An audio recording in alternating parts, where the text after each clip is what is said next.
Hello there, and many thanks for still staying with us in TVC News at 1. It's now time to bring you the latest from the world of business. Now, with the amount spent on debt servicing in the first 4 months of this year outweighing the revenue of the country, analysts have projected that the Central Bank of Nigeria financing of government through Ways and Means will hit 23.2 trillion naira by the close of this year. According to the fiscal performance report from Budget, the federal government's aggregate revenue for the 4-month period settled at 1.63 trillion naira, underperforming the prorated target of 3.23 trillion naira by 50.9%. The report also shows that the amount the federal government spent on servicing its debt rose by 47% to hit 1.94 trillion naira as against 1.32 trillion naira it had earlier envisaged for the period, putting the debt service to revenue ratio at 119%, indicating that revenue generation can no longer cover debt service obligations. Budget, however, expressed concerns over the poor fiscal performance of the federal government's 2022 budget and the growing subsidy payments. And in the power sector, electricity distribution companies, DISCOs, recorded a total of 562.55 billion naira in revenues in the first 9 months of last year, with a marginal increase in collection efficiency in the Nigerian electricity supply industry. According to the latest report from the Nigerian Electricity Regulatory Commission, covering its activities for the period under review, indicated that while the power distributors collected about 183.73 billion naira in the first quarter of the year, they raked in 185.29 billion naira in the second quarter and 193.53 billion naira in the third quarter. The report also shows that there has been an improvement in the collection efficiency, aggregate technical, commercial, and collection losses across the DISCOs. This means that although they remain on the high side, monthly energy remittance from the DISCOs to the generation companies still hovers around 40 to 50%.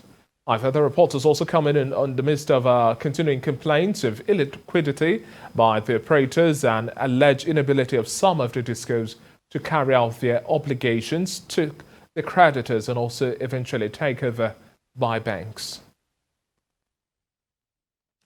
As a means of promoting economic development and industrialization in Lagos, the state government has pledged its unrelenting support to ensure science, technology, engineering, arts, and mathematics take its rightful place in contributing to youth unemployment in the state. Blessed Omonose has the details in this report. The ever-increasing unemployment rate in Nigeria has largely been attributed to the dearth of skills by younger Nigerians seeking jobs in various sectors of the economy, a development that has caused 23 million Nigerians unfit for the job market.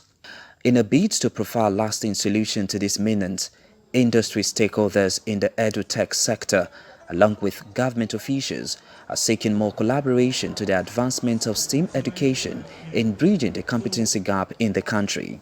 The workplace of the future are looking beyond your technical capabilities. They're looking at your ability to think critically. The problems that we face in today's world are problems that require perspective, depth to solve. You need digital literacy skills. You need to be able to communicate. You need to be able to collaborate with others. So, this sort of event prepares them that, education is not the same as usual, and also the workplace is not the same as usual. If you have skills and you have the ability and you see challenges around you, you can create your own opportunity. You can say, you know what, I want to go design this, and then by the time you create some prototypes and you start selling it, before you know what's happening, you're an employer of yourself and other people. So I really believe majorly in skills, and that's one of the things that STEM really emphasizes, is skills. Organizers of this event noted that it will serve as a platform to prepare children for the future of work by equipping them with a diverse set of problem-solving and digital skills. We really wanted to expose children to the skills of the future. We know that technology is going to account for 75% of the future jobs. And we want to ensure that children are aware of that. That's beyond maths, English, and science. Is the fact that you need to know what's happening with the trend. About 35% of Nigerians will be unemployed by 2024. That is huge. The best way to prevent that is to begin to prepare kids from their tender age for the future of work, and that's what we are doing. What we are doing basically is to help reduce the ratio of unemployment in Nigeria. As STEAM education continues to gain more acceptance in Nigeria, the need for government to utilize this initiative for job creation and economic sustainability cannot be overemphasized. Blessed Omonose, TVC News, Lagos. And now in this next report, the need for Nigerian pharmaceutical companies to utilize the licensing provision of the TRIPS waivers agreement for COVID-19 to establish vaccine production plants for the country has been highlighted. The Minister of State, Federal Ministry of Industry, Trade and Investment, Mariam Katagum, gave the advice at the 9th Africa Day of Standardization 2022 Symposium in Lagos. TVC News correspondent Ifeanyi reports. Underlining the theme, promoting the African pharmaceutical and medical devices industries through standardization, the minister says that following World Health Organization's declaration of the coronavirus as a global public health emergency and inability of some countries to get the COVID-19 vaccine, some countries have issued compulsory licenses to enable them start manufacturing of vaccines for the next 5 years. She is urging both the public and private pharmaceutical companies to take advantage of the opportunity to ensure that Nigeria starts production of vaccines not only for COVID-19 but for other infectious diseases in case of future pandemics. Setting up HICOM as an institutional framework will fundamentally ensure Nigeria has successfully established capability and capacity in manufacturing active pharmaceutical ingredients and basic medical hardware, so as to attract huge private investment into the health sector in the short to medium terms. The Director General of the Standards Agency contends the lack of adequate financing facility is a major challenge to growth and development of the pharmaceutical industry. The industries that are surviving in this country, most of them source their money from overseas and overseas facilities and help.